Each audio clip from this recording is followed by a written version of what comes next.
It would be more than 2 years before Beethoven would finish his next symphony in late 1802.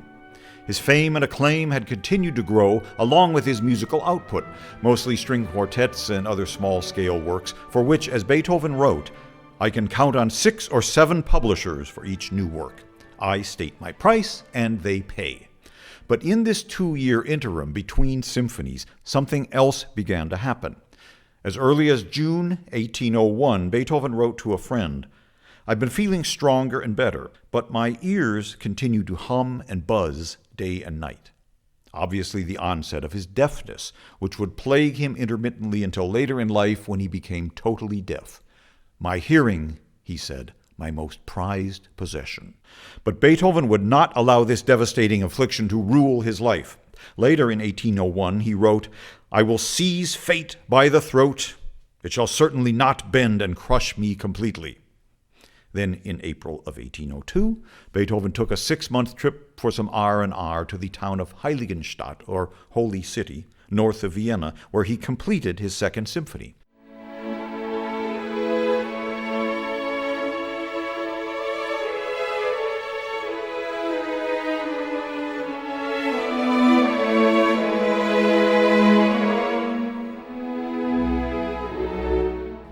Years later, after Beethoven's death, a letter he had written to his brothers during this time in 1802 was discovered among his papers, the famous Heiligenstadt Testament, in which he lamented the emotional angst caused by the prospect of deafness in very dramatic and fatalistic terms. Well, historians, musicologists, armchair psychologists have been at this for decades, attempting to explain the disparity between the despair of Beethoven's Testament and the Second Symphony itself. It's a great topic for theoretical discussion, but in the end, Beethoven's Second stands on its own as one of the most delightful and dynamic works of the entire repertoire. Its brilliance, its exuberance, its laser-like rhythmic propulsion could barely be contained by the architectural and orchestral confines of the day. And we're really going to examine this work in detail so that you can see the brilliance of Beethoven's architectural skills. But first, here is Haydn's Symphony No. 93 from 10 years earlier. It began like so.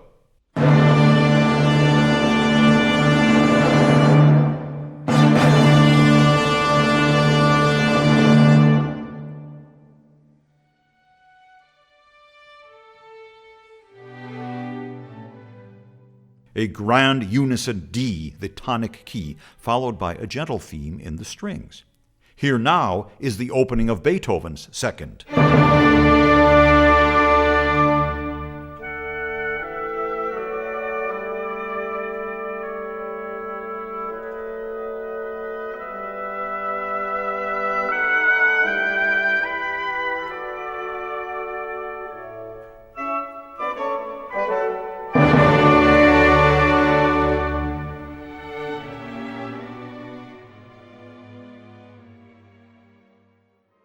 The same grand gesture in the same key, also followed by a gentle pastoral theme, but here oboes and bassoons.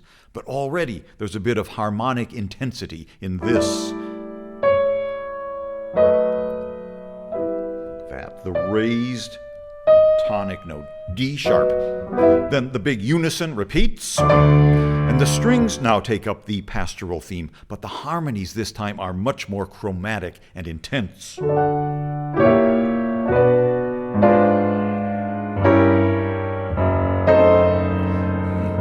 Which foreshadows much of what is to come in this early Romantic symphony. What's interesting about this slow introduction, and just about every other one written during this time, is that the thematic material of the introduction is largely unrelated to the rest of the movement. But the introduction does serve as a sort of improvisation fantasy prelude to the main allegro, as Beethoven had been doing in a few of his recent piano sonatas. The music now, in the introduction, unexpectedly moves from D major to B flat major, like so.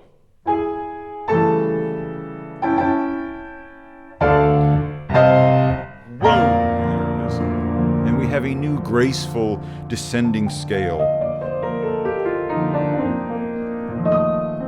which continues like so.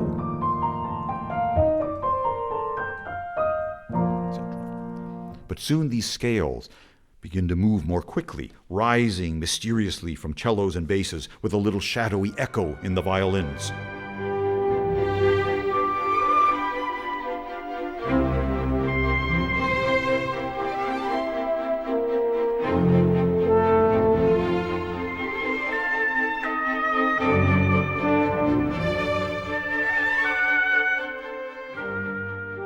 And this leads headlong into a majestic unison passage in D minor, clearly referencing the symphony's stately opening.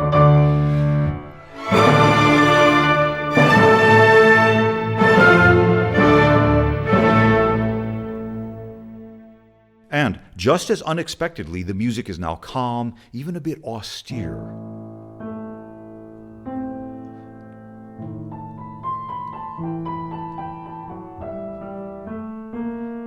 With a long, sustained A, this pedal tone in the bass, a pretty good indication that something big is coming. And it finally arrives with a brilliant descending scale in the first violins, and we're off and running.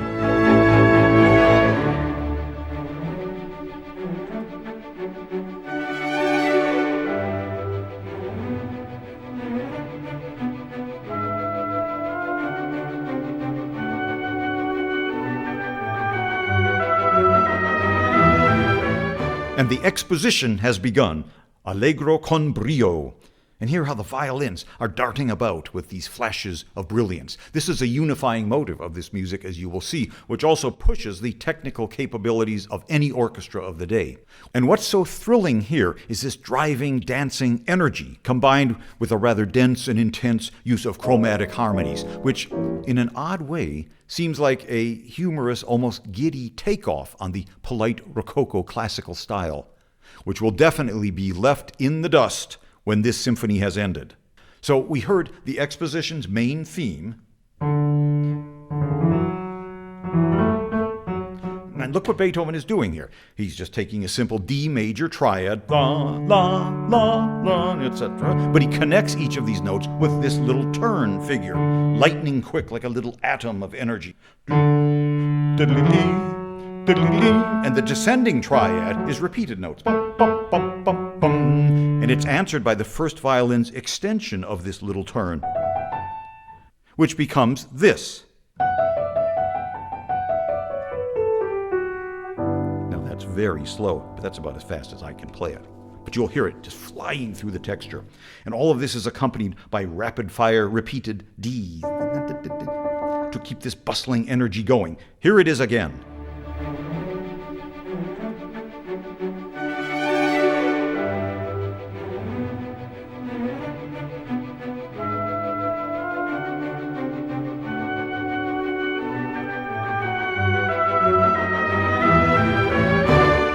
You know things are going to bust out at any moment. But there's that rather lyrical extension you heard in the oboe and bassoon, like so.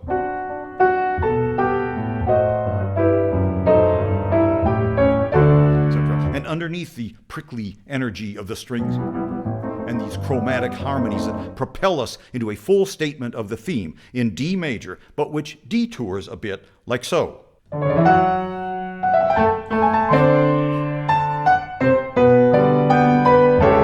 These brilliant flashes from the first violins.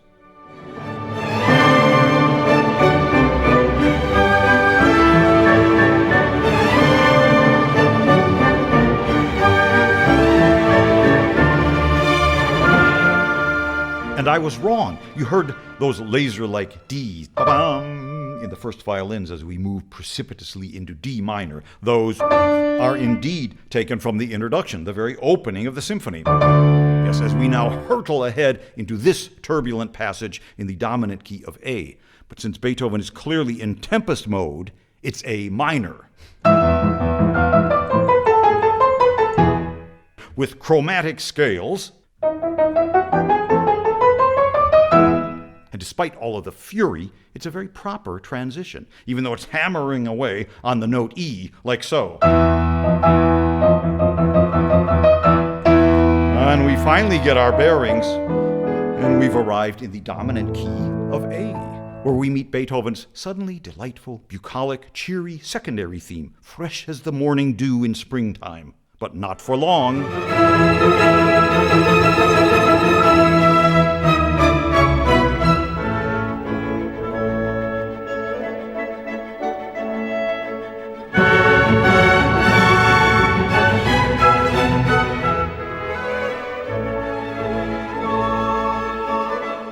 First violins, again, darting over, under, and around the melody. And this secondary theme, according to the sonata plan, is indeed in the dominant key of A major, and is indeed of a more genial lyrical nature. Some of it is. I love this theme, and it's always struck me as something of a rustic pilgrim's marching tune, very perky.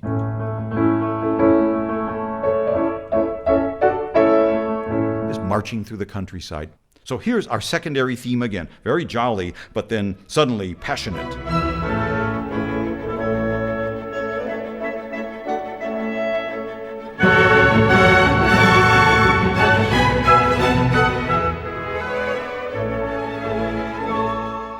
And those crazy first violins now adding a little swirling energy above the woodwinds.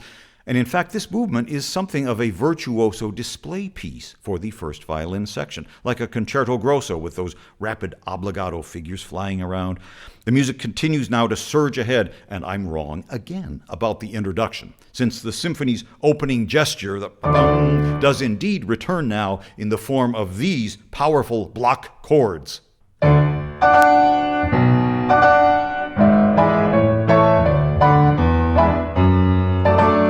The sweeping, joyous energy of this music suddenly concentrated into these majestic vertical chords. Then, total silence and a little murmur.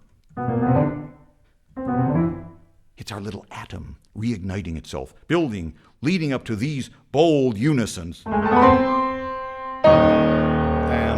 hey, A major, and a cadence.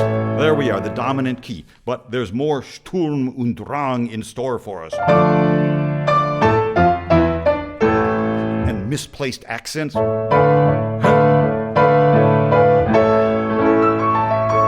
finally, we cadence in A major, a bit winded perhaps. And the end of our exposition is upon us. Now the woodwinds have these gentle descending triads, very pastoral, like so. Leading us directly into the central development section.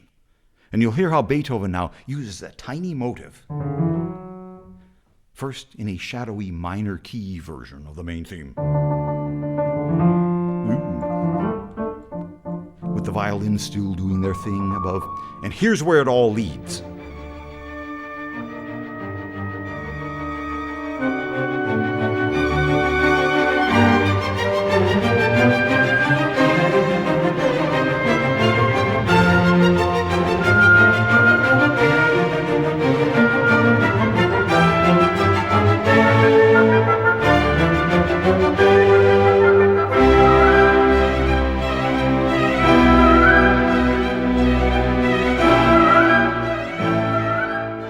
That's how to write a development section. You heard Beethoven introduces this new rugged figure in the strings, like so. Over which our little motive is going. And then this new running figure that you heard in the bass, etc. It's very Baroque-like in its character. It will become very important as things progress. And you heard our little motive dashing about, darting over these sustained chords.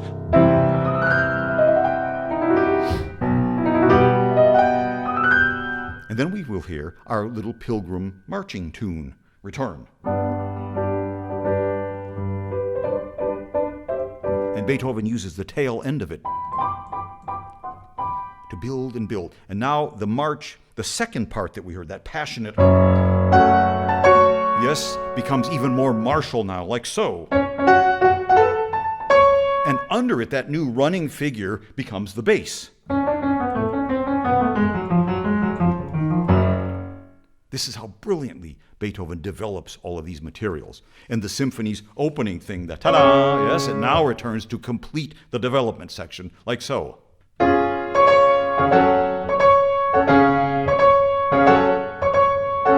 And we cadence in C sharp major, very emphatically, C sharp, okay? Well, that's a half step below the tonic D major. So how do we get back to D major now? We're at the end of the development. C sharp, C sharp. Aha! That C sharp is also part of the A chord, the A dominant 7th chord. Oh yeah, there we are. And we have another brilliant descending violin scale. And it's recap time.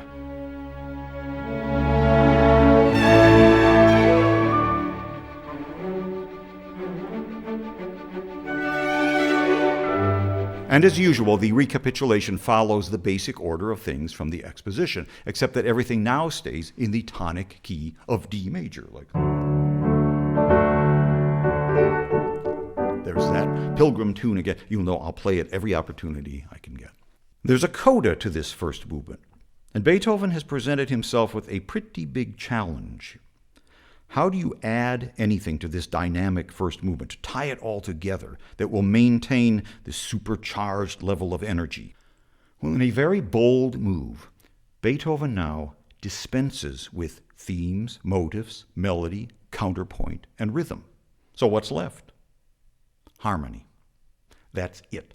The all-important element of tonal music, harmony. At this crucial juncture near the end of the first movement, Beethoven creates a wall of massive harmonic blocks, chords in the full orchestra that seem to be advancing in an ominous, almost fateful way. In this sequence, this progression of harmonies is so unusual and so alarming for its time that it has the potential to either lift us to the height of musical ecstasy or to send the audience of 1803 running for the nearest exit. And here's what happens. So the coda begins, innocently enough, with those descending woodwind triads that led to the development section, like so, which the lower strings now take up. And our little main motive is dashing about over this.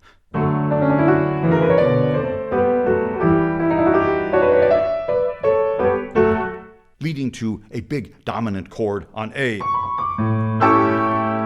And the main motive is suddenly heard rather timidly in the minor key. But it's cut short by a powerful chord from the full orchestra.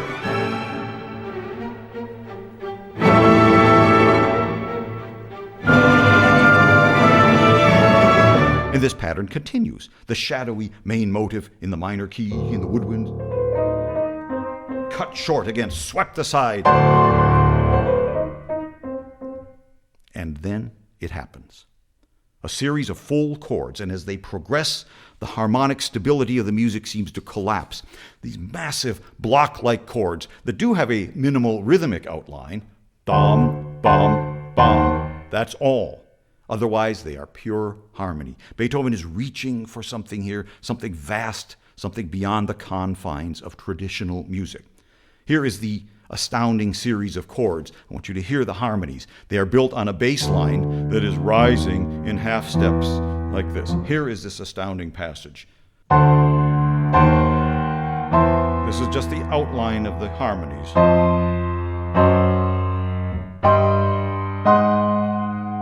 It's rising, the tension is increasing,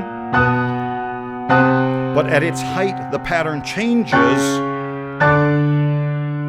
as the trumpets enter and the music shifts into a triumphant D major. And it resolves in a way that clearly is modeled on a liturgical cadence, like Bach used in his monumental choral settings. It is overwhelming, the heaven-storming grandeur arriving just in time to save us with blazing trumpets from on high.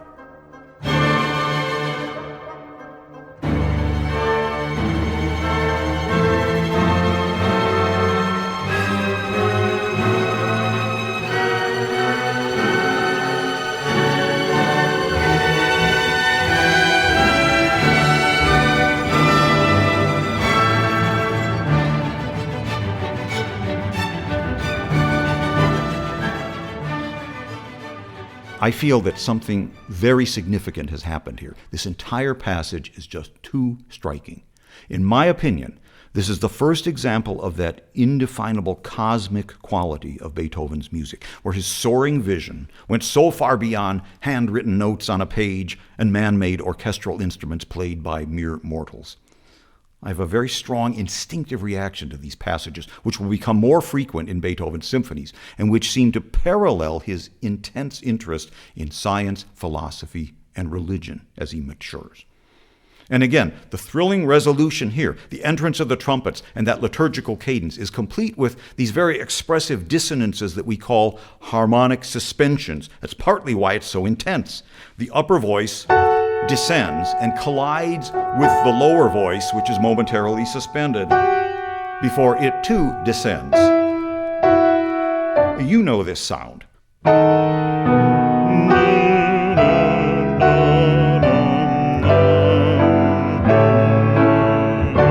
Once again, it's all prepared by Beethoven's awesome harmonic progression. Here it is. And it resolves like a majestic chorale. And now the approaching calamity has been swept away. The music is infused with renewed energy and exuberance, so that instead of mortal musicians playing man-made instruments, it sounds like Beethoven's entire universe is dancing with joy.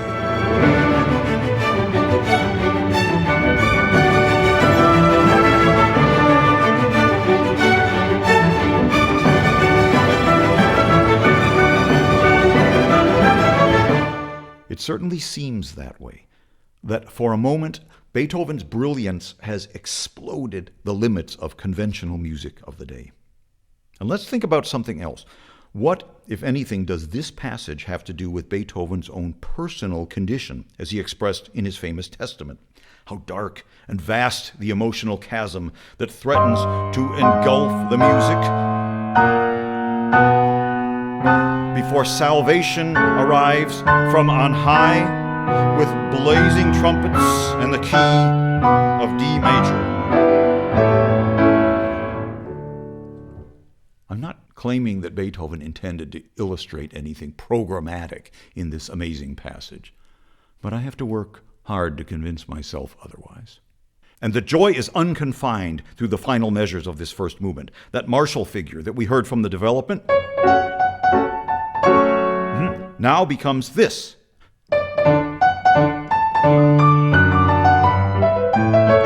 And that bass line, that rugged thing from the development, is now this. Yeah,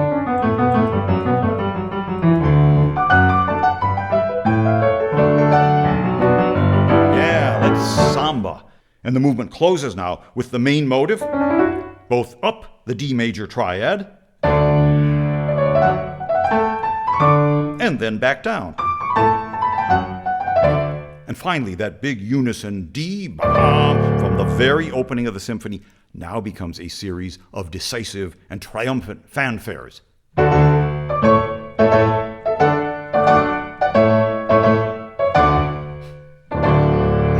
Here again is Beethoven's masterful sequencing of all of these events, this astounding passage which will close the first movement.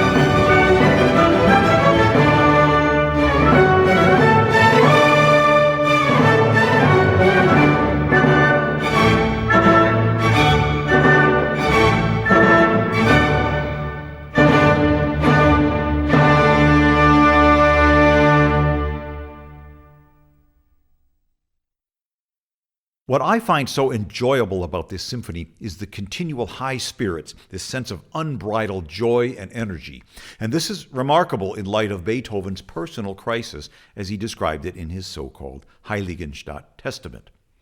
And even though the second movement now is the traditional slow movement, I feel that the same sort of energy and spirit and some of the humor from the rest of the work is also present here. This second movement is so gracious, so charming, so excessively ornate in its Rococo-style elegance, that I can't help but feel that Beethoven was, to some degree, purposely overdoing it a bit, that the need to dial back the raucous energy may have resulted in a bit of musical parody here, just a little, but a very loving and graceful kind. The music is so gorgeous. The second movement is in A major, a warm, luminous key, perfect for such exquisite music as this.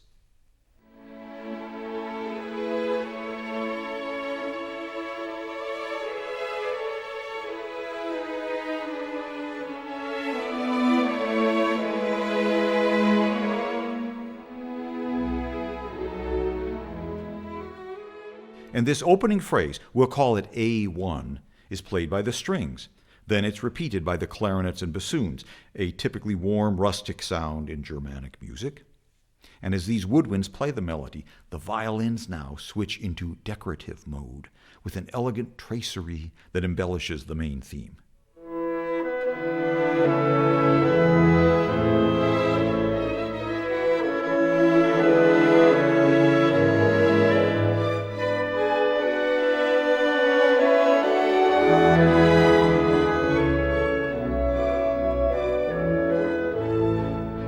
So in a way, Beethoven again uses the violins in an obbligato role as he did in the first movement, but now it's delicate and refined. But this lovely music is not without its sense of conflict, as we begin to sense in the next section, which we will call A2. Again, a gentle flowing tune played by the clarinets and bassoons, which is answered by our gossamer violins. But now it repeats in the minor key.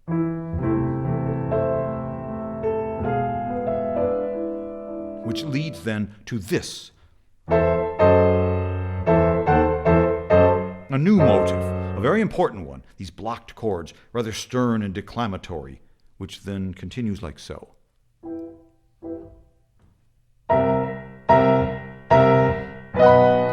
Which deposits us now in the dominant key of E major. So this must now be the secondary material, the B section, and perhaps we're witnessing the unfolding of another sonata movement. We'll see where it goes. And this new theme in E major, we'll call it B1, is also very graceful and charming.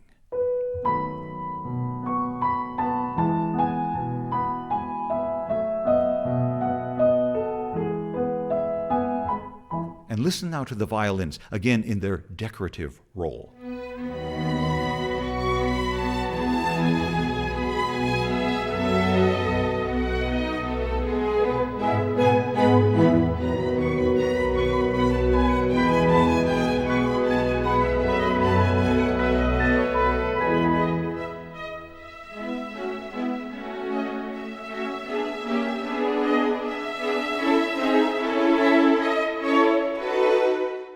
And there, that blocked chord motive, bum, bum, bum, bum. Previously, it was very ominous, you'll recall.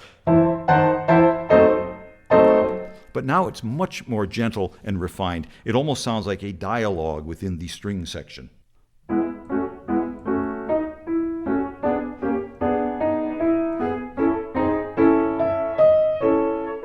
And Beethoven takes the tail end of that passage, this four-note motive, and he repeats and varies it like so. He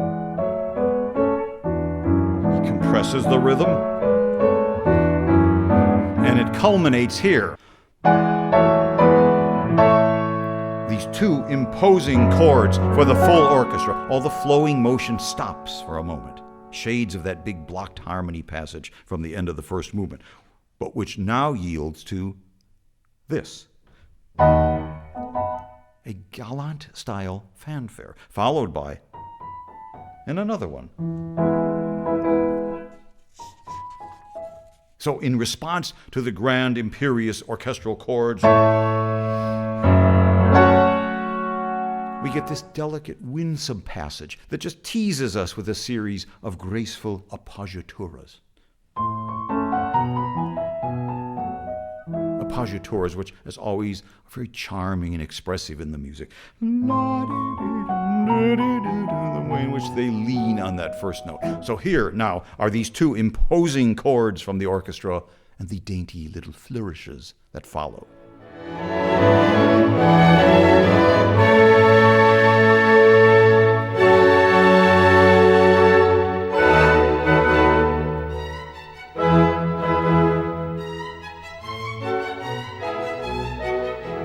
Beethoven is having a grand time, so overly graceful and courtly. It's just so precious. It's not at all where Beethoven's music was headed at the time.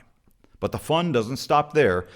We now have this good-natured and hearty theme, which we'll call B2.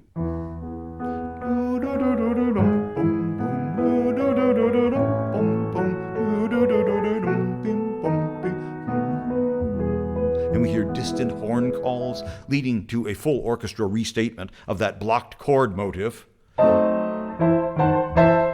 But now it's much more bright and robust.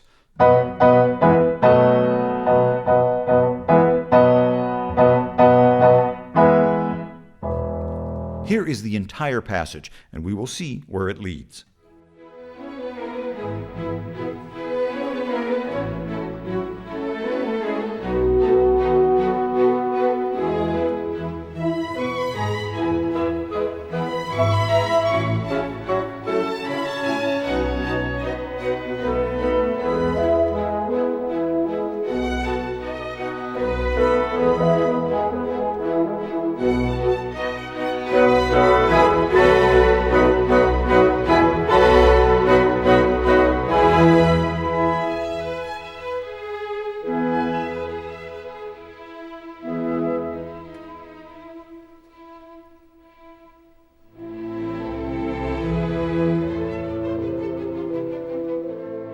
It's our main theme, A1. But now it's in the minor key. So all of these marvelous things we've heard thus far, the groups of themes, the move into the dominant key of E major, now the main theme returning in the minor key, are telltale signs of a sonata form. And our analytical skills tell us that we've now entered the central development section of this movement. And Beethoven's command of true symphonic writing is everywhere here in his use of simple, compact motifs to construct the music. Here are a few examples. Back in what we call B2, that very good-natured theme, the accompaniment was nothing but repeated chords, a very ordinary, standard device. Yes. And Beethoven now takes this very ordinary figure and he uses it as the basis, the pulse, the heartbeat, if you will, of his development section. Here, it's only a ghostly pulsation in the violins. And we hear the first three ascending notes of our main theme. Those is now mysteriously rising in the basses and descending in the woodwinds. Listen how the rhythm changes. Bum, bum, bum, bum. It begins to pulsate as the entire orchestra now becomes this big heartbeat.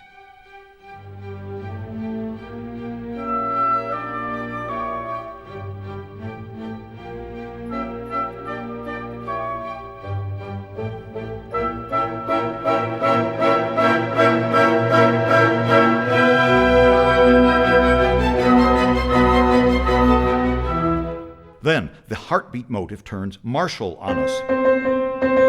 And the main theme dialoguing with the low strings, with more flourishes from the first violins. And remember that graceful dialogue passage in the strings a while ago.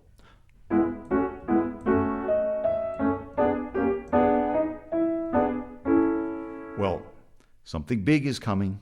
This passage now returns, but it's now in the minor key, and it keeps moving higher, and it becomes more intense. The harmonies, the shifting rhythms, like so.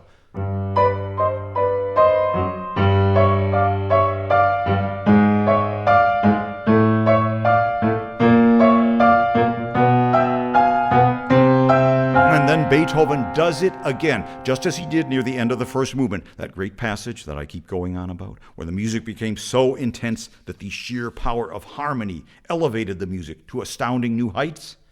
Well, it happens again here. It's this passage that I've just played with its back and forth, starting in C minor,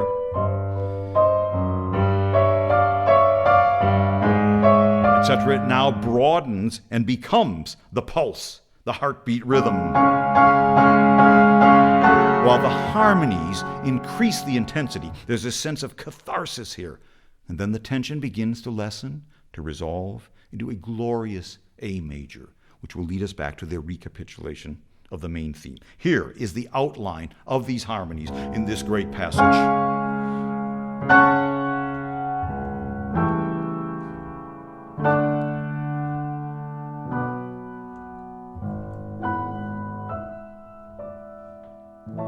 That's the harmonic outline. Here is the actual sound.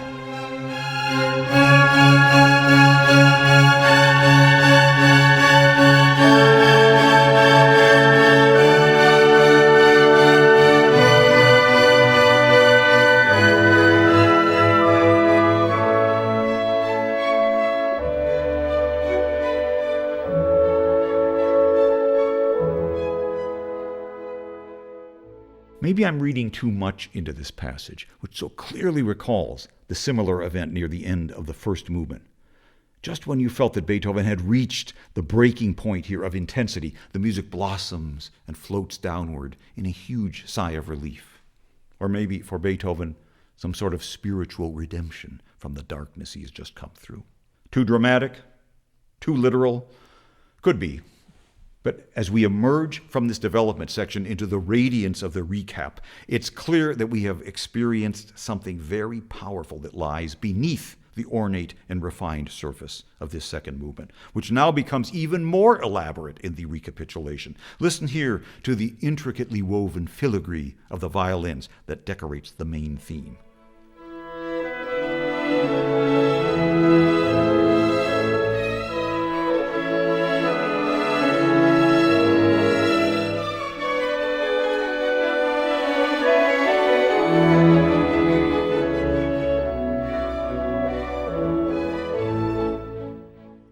And a moment later, our A2 theme reappears with this gentle ascending triad figure. That one, which unexpectedly becomes this.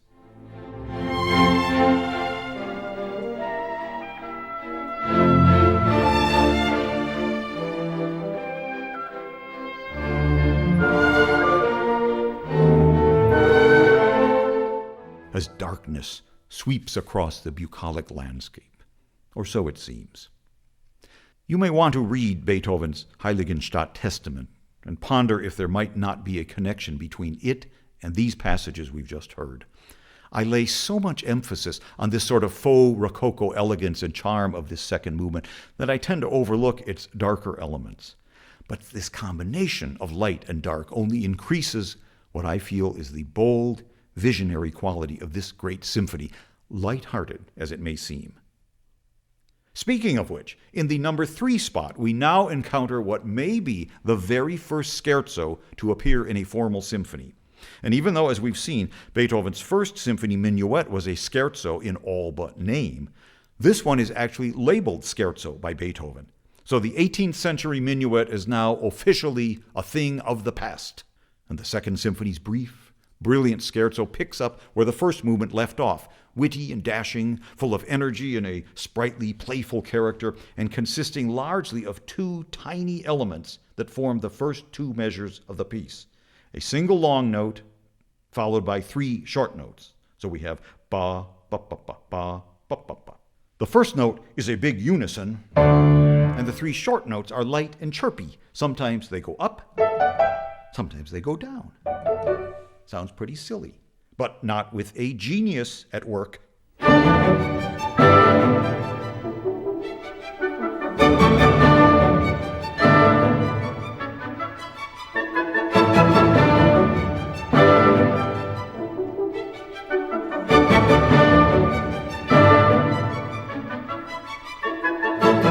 And you heard the music modulated into the dominant key from to this.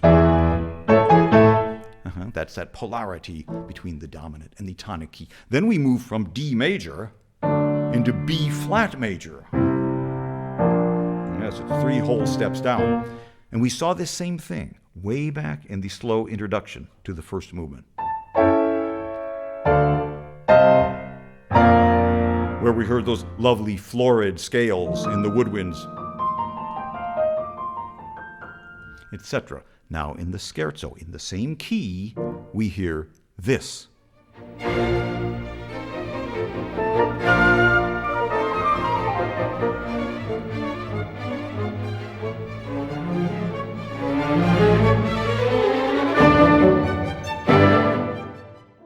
That big offbeat accent. The 1, 2, followed by the same kind of florid scales in B flat major that we heard from the introduction. It's almost the same exact notes. And then what about this, which you just heard? Did you catch that? It might be the first movement's main theme, that little atom of energy. It seems that it's returned here in the scherzo. You never know. With great symphonic thinkers, there is an organic unity governing their music. And when you're really grooved in, connections like this, often subconscious, pop up all over the place. And now the scherzo repeats. But instead of a literal repeat, Beethoven continues to spin out his 2 tiny motives, ba, ba, ba, ba, ba, with the 3 notes now bouncing back and forth between the first and second violins. Second violins, first violins, second violins, first violins. Now they join up as thirds. And they now become the accompaniment. And the main motive, ba, ba, ba, ba, now in a new version by oboe and bassoons.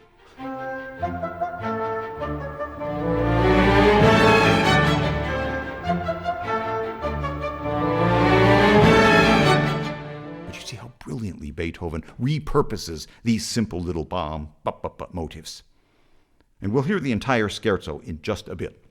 But I want to point out something that I think you'll find interesting here. Beethoven wrote this symphony during his rest and relaxation period in the lovely town of Heiligenstadt.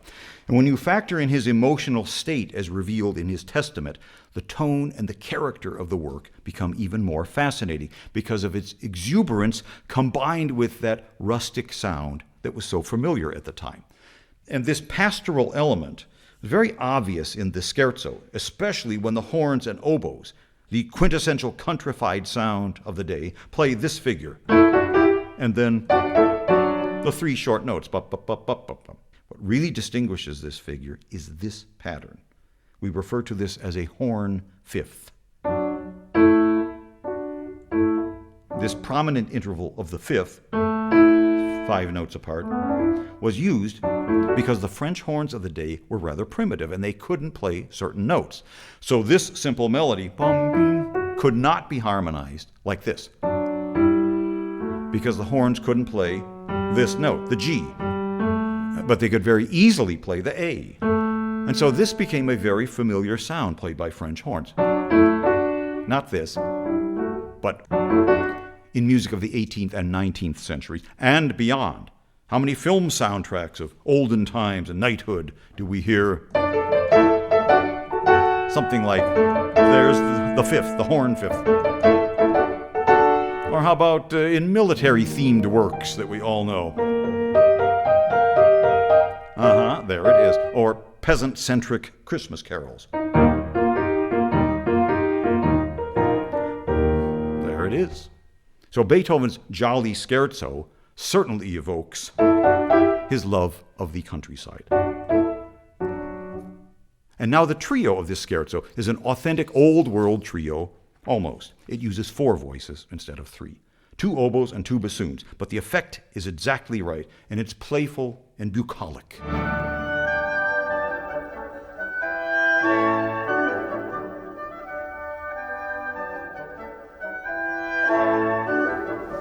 But that boisterous quality that Beethoven's student Ries told us about can't be contained for long, for suddenly F sharp, which is 3 whole steps up from our key of D, suddenly the entire string section erupts, hammering away at F sharp. And then this, and then this, an F sharp major triad up and down. Then it dies away, and a big dominant 7th chord on A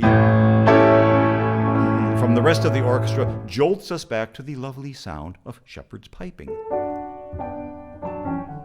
etc. I'm sure that this passage, this F sharp thing, hammering away, made absolutely no sense to the audience in 1803. Like, what was that about?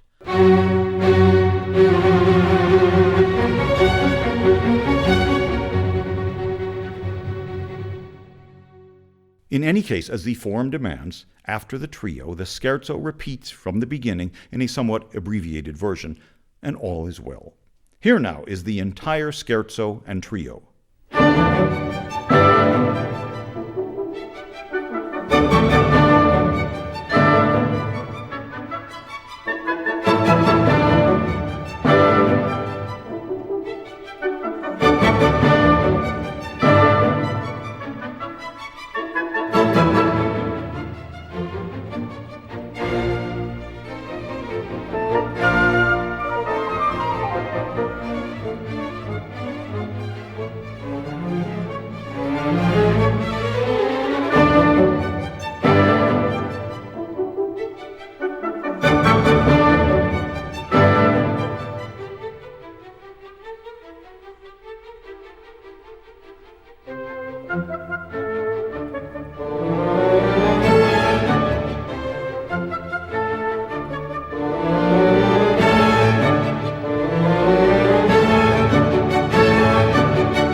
mention often Beethoven's technique of using tiny motifs to grow his musical structures.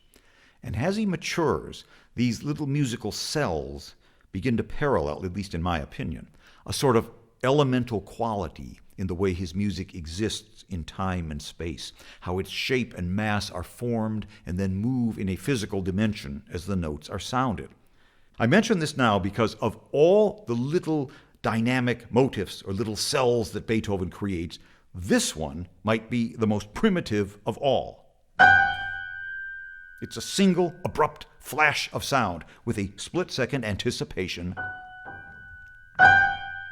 And Beethoven uses it to ignite the finale of his Second Symphony, a great way to maintain the delirious high spirits and energy of what has gone before. The finale simply has to equal or top the previous movements. I also emphasize the role which harmony plays in defining the architecture of music, and that all-important polarity, the pole between the tonic chord, the main chord, and the dominant chord, this one, which must resolve. Yes?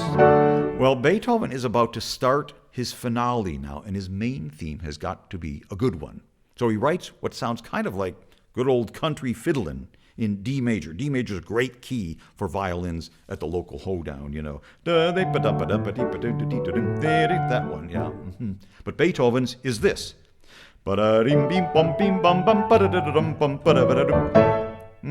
I'm leaving out half the notes. The violins play very quickly, go, etc. Now, Beethoven could have just started his finale right off the bat with this tune, like so. But no, he needs a little intro, a little introductory thing to set it up. So, how about this? No, everybody does that in the country. Beethoven is on fire with inspiration here. So his opening little event has to be something striking. So here's what he does. He starts with that dominant chord, that dominant seventh chord built on A, and it consists of 4 notes. 1, 2, okay, so sure, he could just do this. No, that's too easy. Oh, how about this? There's your A seventh chord. No, that's been done before. Beethoven takes the 4 notes of the dominant chord. 1, 2, 3, 4. He arranges them in this order. 4, 2, 3, 1. Okay, so why not just do... No, that's too dull. Anybody could have done that. What he does is this. He takes that little atomic flash, that little particle. That's the first note. Then for the second note, he trills it abruptly. Then the other 2 notes, numbers 3 and 1, he hammers them out like so. So what we get is this. And there it is. The 7th chord becomes this explosive mini motive that lights the fuse and gets this finale flying.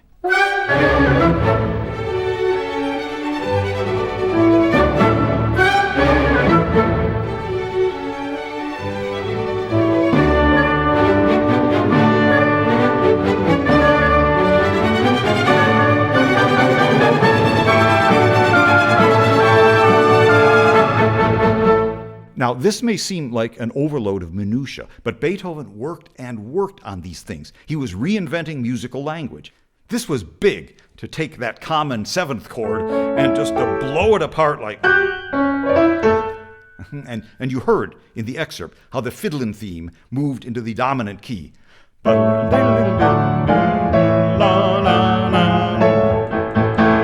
And we've arrived now at a secondary theme, which stays in the tonic key of D major. But very significantly, the character of this theme is suddenly lyrical. Even at this breakneck tempo, there's something almost hymn-like about this second theme. It features 4 rising notes in the violas and celli, which are echoed in counterpoint by these second violins.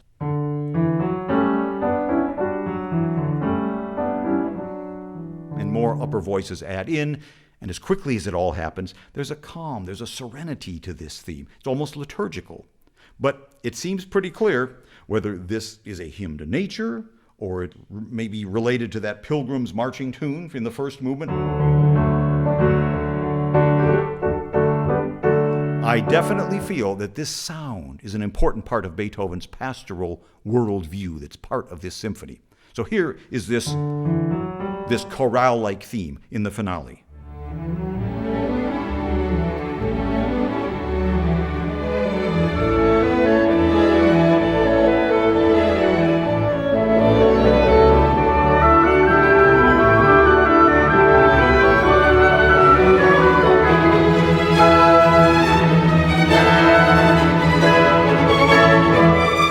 And again, those four rising notes of this theme will become very important later on. But you heard there, the music regained its energy. It moved into the dominant key of A major for our secondary B material. And yes, that must mean that we're in the middle of another sonata form. So why not? It's so dramatic. In this new theme, like so, a downward A major triad in the woodwinds, a bouncy accompaniment in the strings, and more flashy interjections from the first violins. The theme then repeats in the minor key, leading right into the big, bold closing theme, which uses the same descending triad, but in a new version.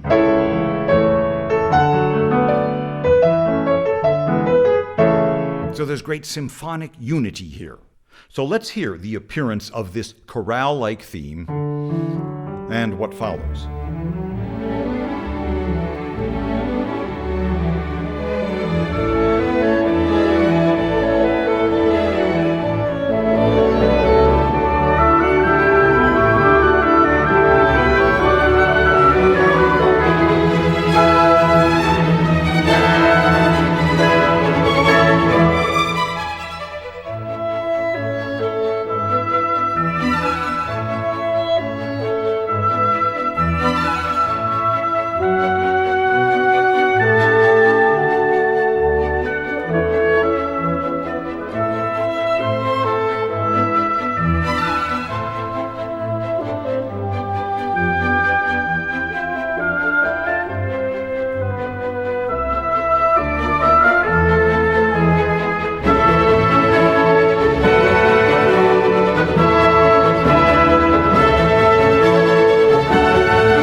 And that, my friends, was a gigantic dominant seventh chord. The same chord that started this finale, but in a much different way, of course. And here's that chord again. To signal an important juncture in the music. This is how harmony functions, to clarify the structure. But Beethoven seems to kind of lose it here. That big seventh chord is now in little pieces, bouncing around in the bassoon. And the little flick of sound from the opening is dancing all over it in the violins.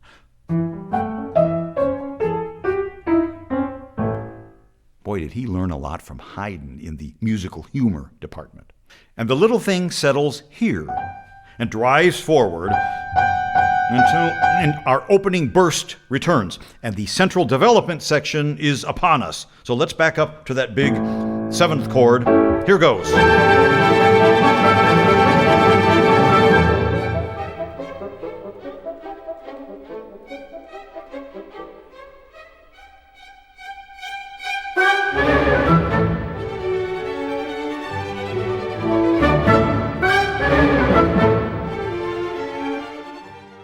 And you heard our main theme now returns, and then repeats in the minor key. And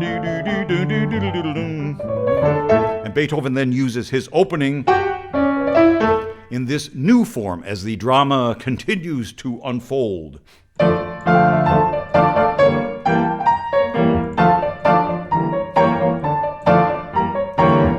And things really start turning ugly later in this development section, with that little flicker thing driving the music forward, like so.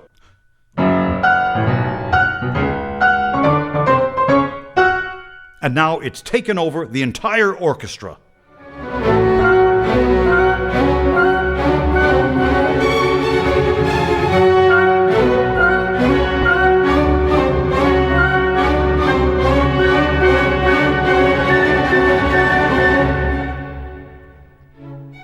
And you hear how that little flicker can change very quickly from this beastly thing into this delicate little wisp of sound. And now it's recapitulation time, which basically goes according to plan with everything repeated, but now staying in the tonic key of D major. But now, despite all of the fireworks, I would like to concentrate on that lyrical, hymn-like secondary theme as the coda to the symphony begins. This theme, with the rising four notes, it now takes over, and Beethoven layers it, both ascending and descending. So combining them, we get this. And he uses this to build to a major high point. But listen to what happens.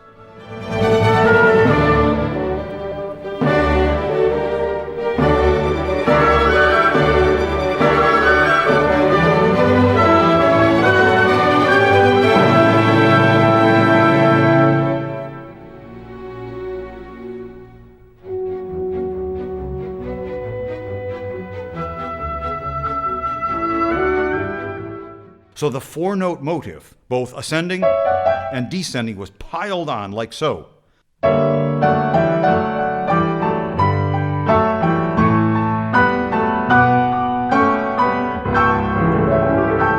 To this monumental seventh chord, the all-important A7 chord, another crucial juncture as the music comes to rest on this chord, which, as we know, must resolve, right, to the tonic D major chord. But it doesn't. As you heard, Beethoven substitutes an F-sharp major chord, abruptly changing the character of the music. And after so much blazing, frenetic energy, suddenly there's a sense of calm, even reverence. And you heard what follows.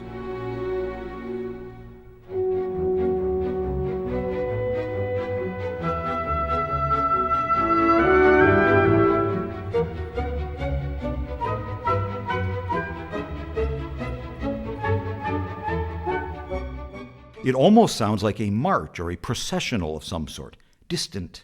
But I've always felt that Beethoven is referencing some sort of chant, like some ceremonial thing. And don't tell me it's not related to that Pilgrim's tune from the first movement.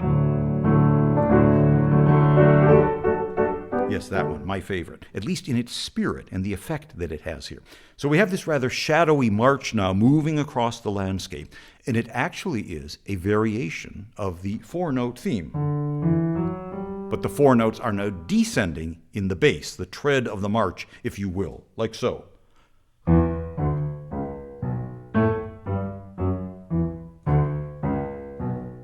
Repeating sequentially, as you heard. And here now are the harmonies in the violins and the violas, which also provide the marching rhythm.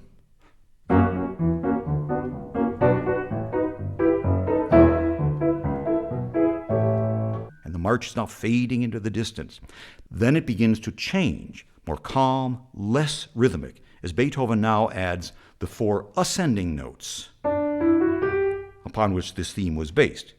In contrary motion, the bass is descending still. Bum, bum, bum, bum. Now he adds against it the four ascending notes. So we have, becomes more calm, less motion, less rhythm, now twice as slow, as the music achieves a sense of calm, of tranquility, and it comes to rest on this G major chord, gentle, shimmery. I don't want to get too picturesque here, but it must represent something to Beethoven here. The peace, the radiance of nature, perhaps. Sunlight, shimmering. But it won't last long, not in this symphony.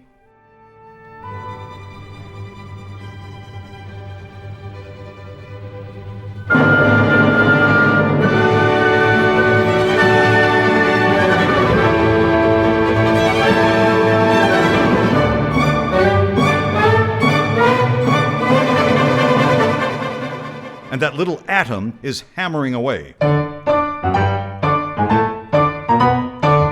and leads us headlong into this wild passage where the music seems to be spinning out of control, but it's actually beautifully constructed. And it's based on this fabulous harmonic progression. A dominant chord based on D, like so. It's just out of control, and it resolves like so. And the fiddling stays furious. All of the strings, the hoedown has gone berserk. Now the passage repeats, but instead of resolving again like this, the energy level doubles, and the horns and the trumpets come blazing through to save the day again. Just as they did in that great passage near the end of the first movement, which this passage is definitely related to. And now all is well, and our little incendiary motive now seems totally content and carefree.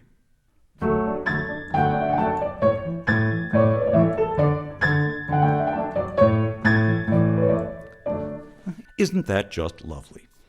But words can be futile in a case like this, so let's hear this stunning coda. We will back up a bit, where the four rising note processional thing is receding into the distance, and the music is becoming more tranquil and more shimmery. Here goes. It's now calm and restful, tranquil. Now it's twice as slow, and it settles in G major with serene vision. But here it comes.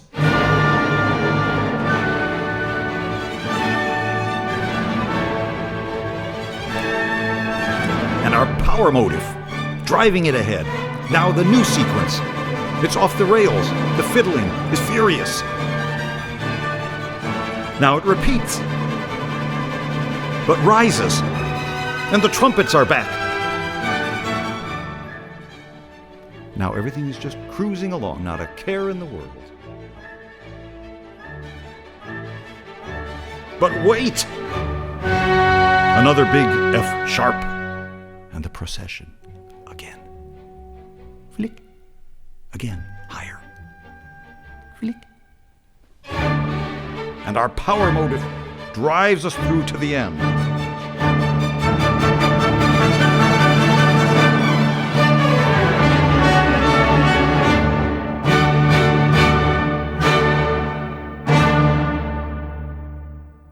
The level of supercharged, unstoppable energy here is unique in symphonic music up to this point in time.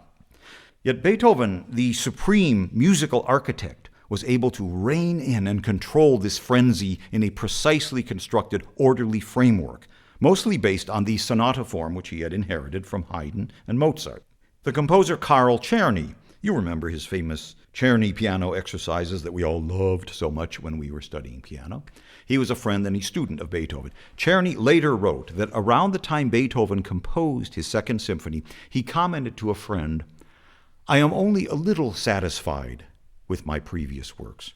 From today on, I will take ein neuer Weg, a new path, one which would continue to use the sonata form, which was so effective in creating drama and maintaining structural order in his symphonies. But how to expand the sonata form into something less restrictive, less formulaic, how to retool it to encompass the scope and the depth of Beethoven's expanding musical vision. Now that's something to think about. And he did. And we will see where a simple triad will take us